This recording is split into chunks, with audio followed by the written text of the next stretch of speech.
প্রথম দিন কি দেখলেন, কি কেমন লাগলো?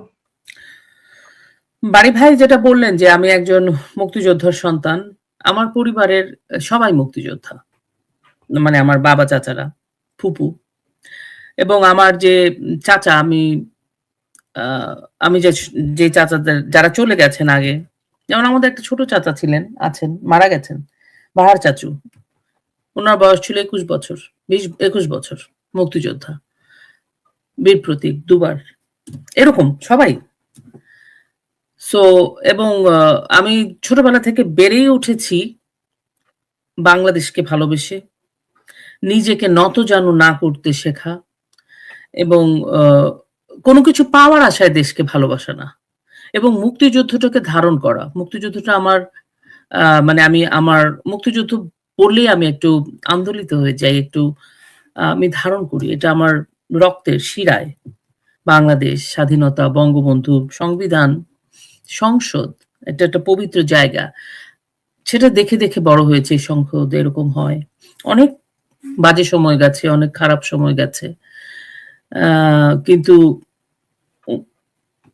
গতকালকে যেটা দেখলাম, আমার কাছে খারাপ লেগেছে। মানে আমি খুব বিক্ষিপ্ত ছিলাম। আজকে একটু বেটার। আমার কাছে খারাপ লেগেছে যখন নাকি এই যে যুদ্ধাপরাধীদের কথাগুলো বলা হচ্ছিল, শোক প্রস্তাব, জামাতের আমির, দুর্ভাগ্য আমাদের বিরোধী দলীয় নেতা, সে আবার নাম মনে করা তাহেরকে দিয়ে বলাচ্ছে যুদ্ধাপরাধী স্বয়ং আজহার।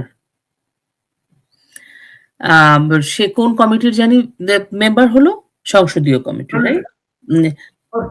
সভাপতি মন্ডলী। স্পিকার না থাকলে সেই হবে স্পিকার। রাষ্ট্রপতির কাজও নাকি রাষ্ট্রপতি না থাকলে সে করবে। আপনি বুঝতে পারেন এই যে মেন্টাল গেমটা, এই যে মেন্টালি তরুণ প্রজন্মের কাছে কিভাবে তারা লিগালাইজ করা, ভ্যালিডেট করার চেষ্টা করছে। সবচেয়ে খারাপ লাগার বিষয়টা আমি বলি আপনাকে, একটা মানুষ ওয়াক আউট করে নাই। মুক্তিযোদ্ধারা ওখানে বসেছিল।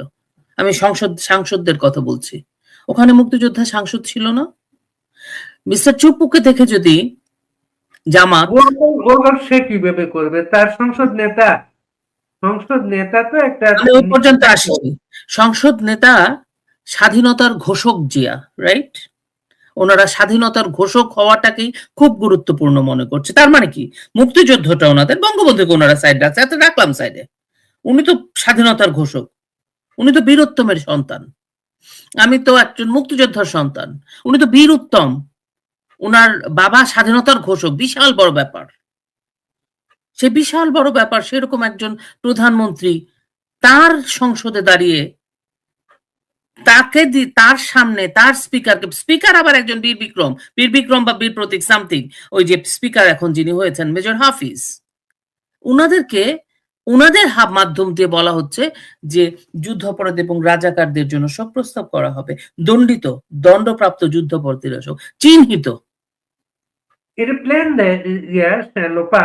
এই যে জামাতের একটা প্ল্যান আছে, আমরা দেখলাম তারা হিসাব করে এই নামগুলো নিয়ে এসেছে।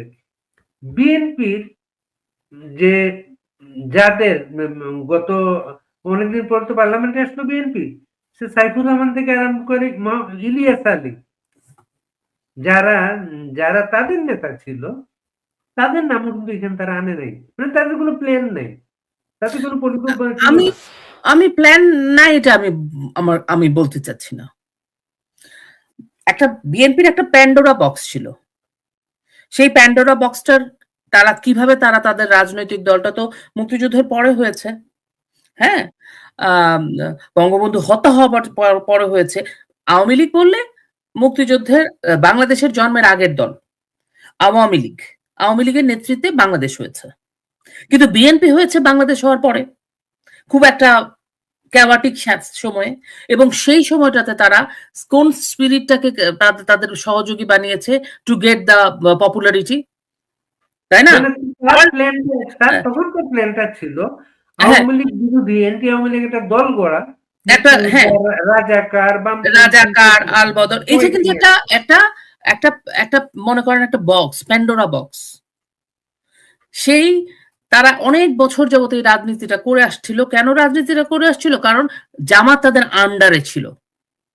ইউনূসের মধ্য দিয়ে জামাত জামাত তো ফাইন্যান্সিয়ালি সব সরকারের সময় শক্তিশালী হয়েছে, ইউনূসের আন্ডারে জামাত পাওয়ারফুল হয়েছে আরো রাষ্ট্রীয় কাঠামোতে। তখন এই পাওয়ারফুল হওয়াতে জামাত নিজেও এই প্যান্ডারো বক্সটা খুলে দিয়েছে। এখন বিএনপির ভিতরে যেসব বিষয়গুলো ছিল অন্ধকার জিনিস, সেগুলো তো বাইরে চলে আসছে। আপনি এটাকে যদি বলেন বিএনপি প্রস্তুতি নেয় নাই, তা বিএনপি তো এগুলো জেনেই করে। প্রস্তুত অপ্রস্তুতি তো কোনো বিষয় না। বিএনপি কি জানে না যে ওরা এটা বলতে পারেন যে ওখানে গিয়ে শোক প্রস্তাব করবে, এটা জানায় না, জানাবে তো না। এটি তো সবার হাতে একটা করে প্ল্যাকার্ড, এটা তো গুছিয়েই তারা নিয়ে গেছে। এগুলো সব ফান্ডেড, সবাই রেডি করে সবার হাতের মধ্যে এটা ছিল। যখনই চুপ দাঁড়িয়েছে এনসিপি বলেন, এখন তো বোঝা গেল জামাতের সি টিম, তাই না, বি টিম টি টিম আরো কি বলে আছে। তো এখন ওরা তো অর্গানাইজড, তো বিএনপি আসলে অর্গানাইজটা কাকে নিয়ে হবে? কারণ বিএনপি তো সবসময় একটা ওই যে থালিকা বাইঙ্গন বলে না, একটা দুই নৌকায় পা দিয়ে চলা। প্রয়োজনের সময় এইবার নির্বাচনের আগেও সে বলল আমি মুক্তিযোদ্ধার সন্তান, এই দেশে রাজাকারদের কোনো জায়গা হবে না।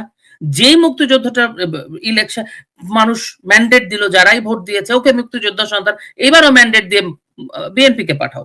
যেই বিএনপি ক্ষমতায় গেল উনি চলে গেল শফিকের সাথে দেখা করতে, তাই না? ওই সময় যে মুক্তিযুদ্ধের পক্ষ নিল বিএনপি, তার প্রতিপক্ষ ছিলেন জামাত, তারা কিন্তু টার্গেট ছিল আওয়ামী লীগের ভোটের টার্গেট ছিল। এগুলো বললে আওয়ামী লীগের ভোটটা সে পাবে। শুধু না, তাদের আর তারেক রহমানের একটা প্রধান টার্গেট ছিল। তারেক রহমানের টার্গেট ছিল তারেক রহমানের কোনো ঝুলন্ত গভর্নমেন্ট যেন না হয়। তারেক রহমানের টার্গেট ছিল তারেক রহমান নিজে স্বয়ং প্রধানমন্ত্রী হবে। আরো অনেক গেম ছিল, আপনিও জানেন, আমরাও কিছু জানি শুনি যে ভিতরে অনেক গেম ছিল, অনেক পাওয়ার গেম ছিল। কিন্তু ভোটেরও তো একটা গেম থাকে না। তারেক রহমান দুইটাই টার্গেট ছিল। তারেক রহমান কোনো ডিপেন্ডেন্সি চায় নাই। জনগণ যারা ভোট দিয়েছে তারা মনে করেছে এই সরকার এই যদিও এই নির্বাচনটা আমি মানি না পার্সোনালি, এটা আমার ব্যক্তিগত মতামত। বিএনপির যেমন একটা ইয়ে ছিল, তারা ঝুলন্ত পার্লামেন্ট চায় না, তারা চায় একক সংখ্যাগরিষ্ঠ পার্লামেন্ট যেটাতে তাদের কথা ভয়েস থাকবে। এবং তারেক রহমান চাচ্ছে বিএনপি গেলে উনি নিজে প্রধানমন্ত্রী হবে, উনি প্রধানমন্ত্রীর সিট সিকিউর করতে চেয়েছে, সেই কারণে উনি এই পায়তারাটা কষেছে। কিন্তু আপনি প্রধানমন্ত্রী হয়েছেন, অবভিয়াসলি আমরা সবাই জানতাম এই ভোট হচ্ছে, এইভাবেই হচ্ছে। বিএনপি যদি পাওয়ারে যায়, মানে সরকার গঠন করতে পারে, Tarique Rahman will be the prime minister, it's fine. তো আপনি যখন এই তো পাওয়ারফুল গভর্নমেন্টটা বানাইলেন, আপনার সে নাই, আপনি প্রতিবাদ করার মতো ক্ষমতা নাই, আপনি বিএনপি জামাত যা বলবে তাই শুনতে হবে, তাহলে আর আপনারা তো ঝুলন্ত সরকারি কি ডুবন্ত সরকারি কি, আপনি তো এমনি ডুবে আছেন। গভর্নমেন্ট তো শুরুতেই একটা আপোষের মাধ্যমে গভর্নমেন্টটা, যেমন হচ্ছে পররাষ্ট্রমন্ত্রী যাকে নেওয়া হলো, এটা তো একটা আপোষ। শোনেন, দলের লোক থাকার কারণে সে নিতে পারলো না। আপোষের সরকার তো বটে, এই পুরো সরকারই এই 13তম সংসদ নিয়ে বিতর্ক শুরু হয়েছে মাত্র, আরো হবে। সবচাইতে বাংলাদেশের ন্যাক্কারজনক সংসদ যদি থেকে থাকে, পার্লামেন্ট নির্বাচন, এইটা সবকিছু সংসদ নিয়ে কালকে আমাদের অনুষ্ঠানে ছিলেন সাবেক পররাষ্ট্রমন্ত্রী আবুল মোমেন বললেন আনলাকি 13।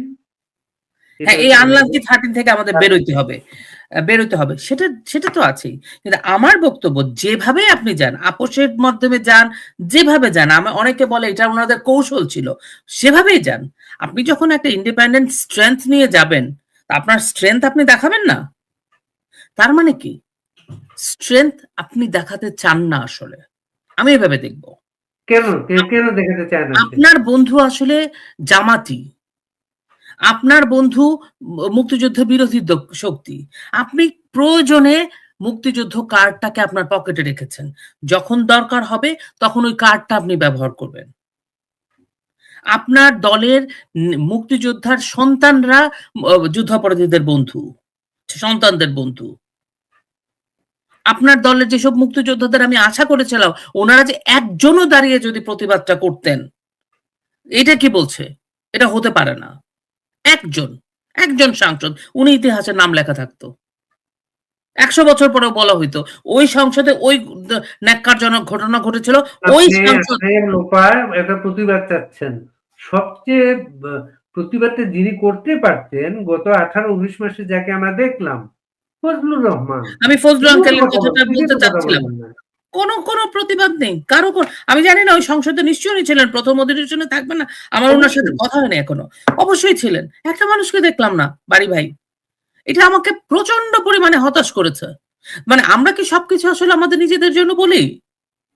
আমাদের কি কোনো কিছুই মন থেকে মানে আমরা কি কোনো কিছু মিন করে বলি না?